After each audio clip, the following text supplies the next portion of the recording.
A bright young man who was an amazing athlete and in training to become a Paralympian. Oliver was fun and laughed a lot. He loved life and being with his family. But in November 2016, aged just 18, he died in hospital care. So let's hear your story now, Paula, first of all. So obviously you're going to be here to speak about your son, Oliver. Yes. Can you tell us first of all what he was like? Oliver was a typical teenager, really, to be honest. But he was also a young person that was so inspirational. Always saw the good in everything and everyone. Just always pushed himself to achieve the best he ever could. You know, nothing held him back. He was, he did his GCSEs at college. He was actually, he was training to be a Paralympian.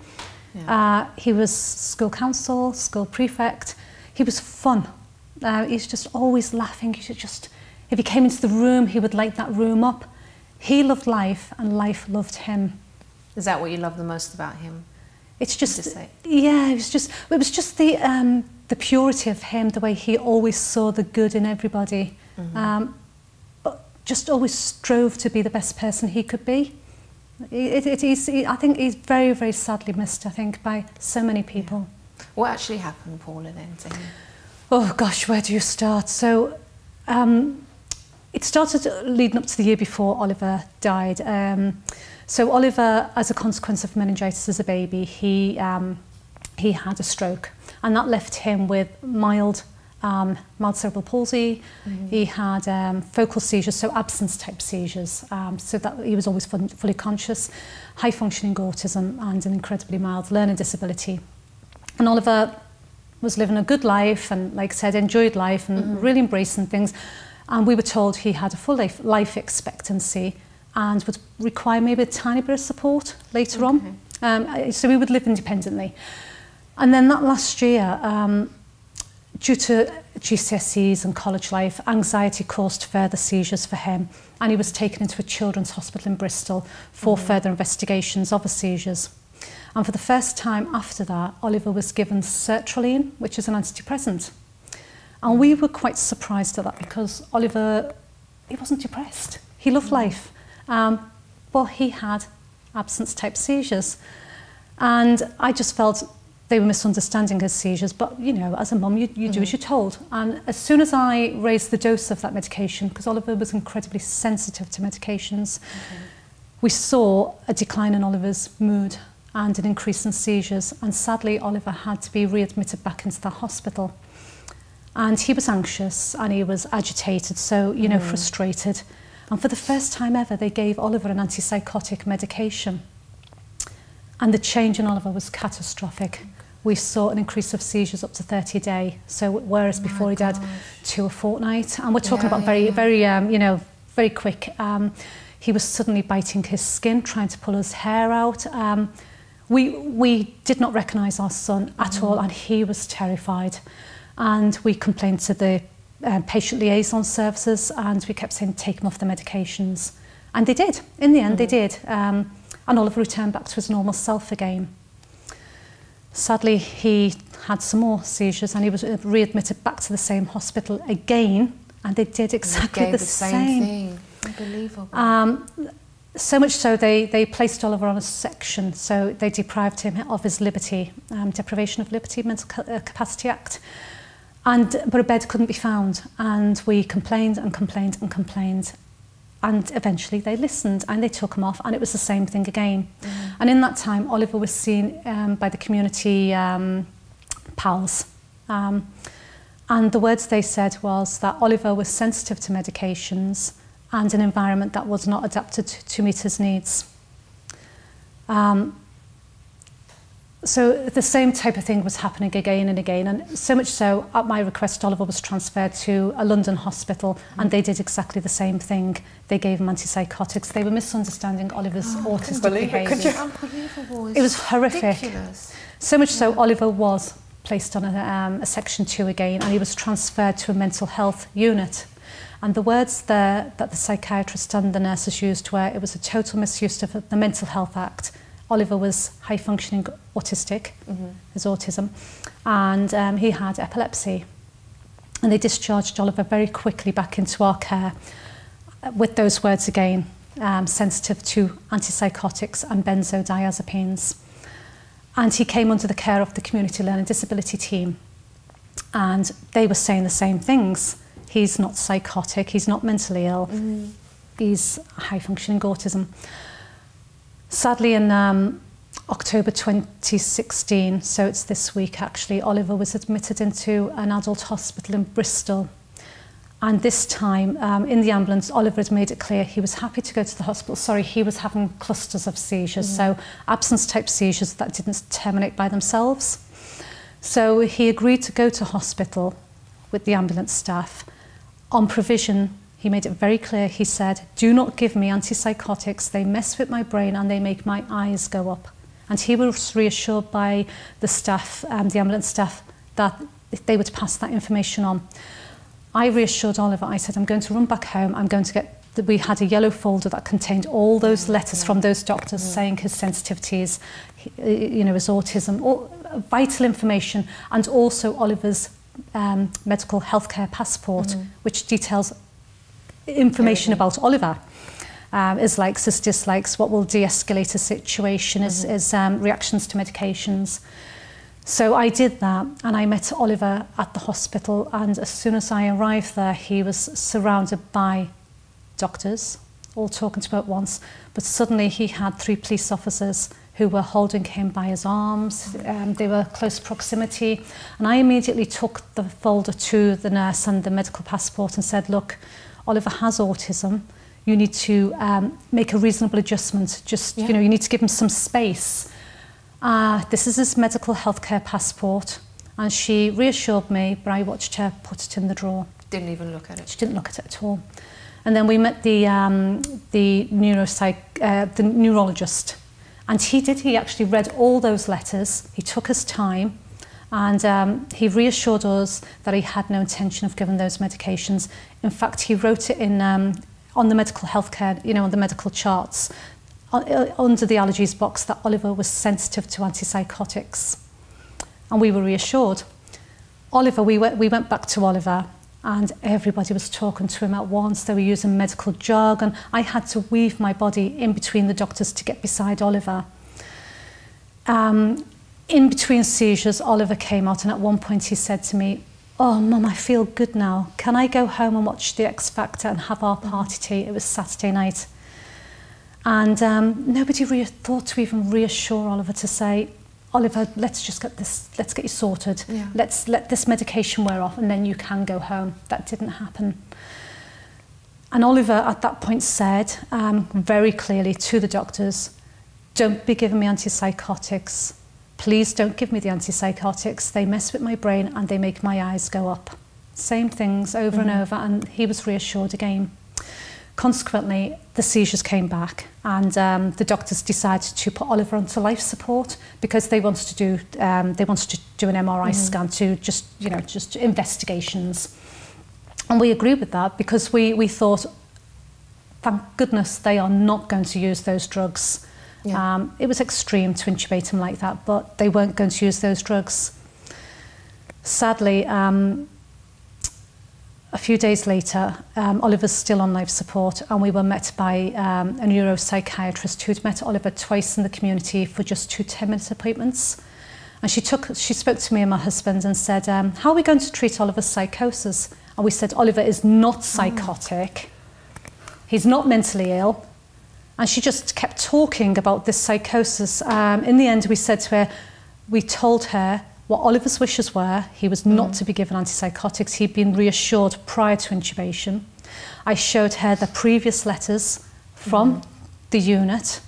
So these are senior psychiatrists that are saying these things, the consultants. And we told her clearly she did not have our permission or Oliver's, and she was not to give them. That night, we found out that she had administered those drugs against everybody's, the safeguarding officer had been down prior to this to give advice when they reduced sedation for Oliver. And it was a non-pharmaceutical approach, and to make sure we were there. All of this was all ignored. And over the next few days, we now know it was a reaction to that antipsychotic she gave. So what actually happened to him? Well, he developed a temperature of 42 degrees. My husband and I kept saying, he doesn't look right, he doesn't look right. And we kept getting reassured that there was nothing to worry about, it's fine. In the end, they sent him for a scan of his liver and lungs. And Oliver was having seizures we didn't recognise. So he was having tonic-clonic seizures, full jerky seizures, which were not, they were not what Oliver had. A few days later, they said to us they're going to scan his brain. And we were told to go for a coffee.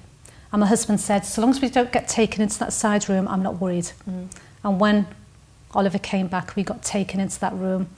And the words they use are words that no family, we will never forget, the horrifying experience of being told, Oliver's brain is so badly swollen, it's coming out the base of his skull.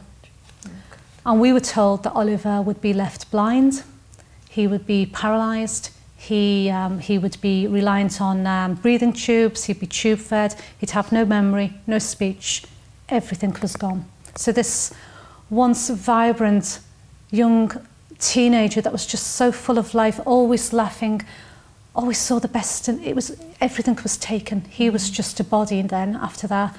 And we were asked, what would Oliver's wishes be? Would he want to survive like that? And the answer was no. And we had to turn his machines off. Now, they told us that Oliver wouldn't survive without a breathing tube, and he would die quite quickly. We talked about donating his lungs and things, his kidneys. Sorry, his kidneys, not his lungs. Because we thought he would die quite quickly. And Oliver, being the warrior that he was, he lived for another 4 days. Wow. I know, without the breather machine. In the end, Oliver passed away on Armistice Day, which is poignant because my husband is in the Air Force. Oliver's lived all of his life as a military child. He knew no different. And for us, he was the bravest person. You know, he'd lived his life through all this adversity. He'd survived meningitis twice as a baby. And then just as he went on, he was a joy, he was a pure soul, and he's been taken. And I must say here at this point, I don't want anybody ever to stop taking their medications or antipsychotics, because they will work for a lot of people. For mental health issues. Mental health issues. Now, for autism. Yes. Purely autism. Absolutely. Now, we had good reason to know that Oliver was sensitive to these drugs. We'd seen him react previously quite adversely to those medications. So we had good reason. But please, you know, safely, don't anybody ever stop taking medications. So it moves on. Paula, I'm so sorry for your loss. I mean, what happened was really terrible. And I can't imagine what you went through, but you've also done something really amazing from all of this to help other people, other families that might find themselves in a similar situation. Can you tell the viewers what you've done? Well, I sat down one day and I just thought, I know that Oliver died as a consequence, which we haven't mentioned actually. Oliver died as a consequence of a thing called neuroleptic malignant syndrome, and that is a side effect of the antipsychotic that was given to Oliver. So I sat down one day and I thought, well, what was the catalyst? Why did the doctors feel the need to give Oliver an antipsychotic medication? And the reason was because they didn't understand Oliver's autistic behaviours and his high functioning learning, his mild learning disabilities. And I thought, it came out during the inquest, you know, they were asked, well, why did you not make reasonable adjustments for Oliver? And the words were, I've heard of it, but I don't really know what it is. Wow. And that was the catalyst. I thought, hang on a minute, the doctors are not trained in, I became aware they're not trained in autism and learning disability. Now, I then thought, well, this is wrong for the patient first and foremost, because Oliver's lost his life, so it's patient safety, but it's wrong for the doctors and nurses as well. That it's not right for them. How can they effectively treat a patient if they don't have the skills to do so? And especially a patient that might be in crisis. So, like Oliver, he was impacted by seizures. They didn't have the skills to be able to help Oliver because they'd never had the training. Now, Paula, you actually put a petition together, didn't you? I did. I put a petition together, and quite quickly we gained 51,000 signatures. But from that, through promoting it through social media, Caroline Dinage, our Health and Social Care Minister, invited me in for a meeting with her ahead of the Learning Disability Mortality Review. it was announced that we would get mandatory training for learning disability. Yay, finally. Yes. Fantastic. But then we were invited, so the Petitions Committee got in touch with me, and Oliver's petition was then taken to debate on Monday just gone, on the 22nd. And it was announced that autism would also be part of that mandatory training. So it was just learning disability at first. Yes, it was just learning disability. Now autism is included in that. We have asked for the training to be in Oliver's name, so it would be the Oliver McGowan mandatory training in autism and learning disability awareness. Yeah. But it's a real positive, you know. I've met with Ray James, I've met with Anne Webster, Jane Cummings, and we have lots of people all embracing this very important training, because at the moment we have 1,200 deaths a year in people with a learning disability who are dying, preventable deaths. This training will make a huge difference. So it's going to make a difference to all of our families. Like, even to my sons, you never know what's around the corner. None of us do. So it's just that. I did not know that this could happen to my family. This was not part of my world. Oliver did not have challenging behaviour, and yet Oliver is no longer with us. Yeah. But wow, this is a real positive. We've achieved an awful it is. lot. I mean, out of such a loss, but so much has been gained from his life. I could not sit back and do nothing. I had to do something, and I'm doing it in Oliver's name. It's his legacy. He was the most giving person. Yeah. So from the grave, Oliver is giving back. But he's doing it for everybody else as well. And we're all really proud of you. Yes. And we just feel like we've clicked, the pair of us. We just feel like we've known each other for years. But it is. It's yeah. But it's good people coming together. It is. It's just like, you know what? It's a lot of mums coming together, and then we're like rallying together. It is. It's a lot of mums, but we have got Caroline Dynager's ear and support, but also lots of good people within the NHS. We've got the universities embracing this training. Amazing. So we're trying to change culture. We're going to keep our eye on the training, aren't we, just to make sure.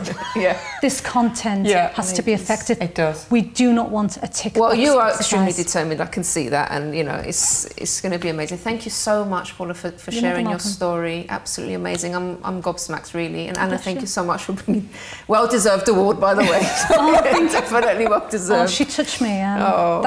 That award will go on Oliver's memory table.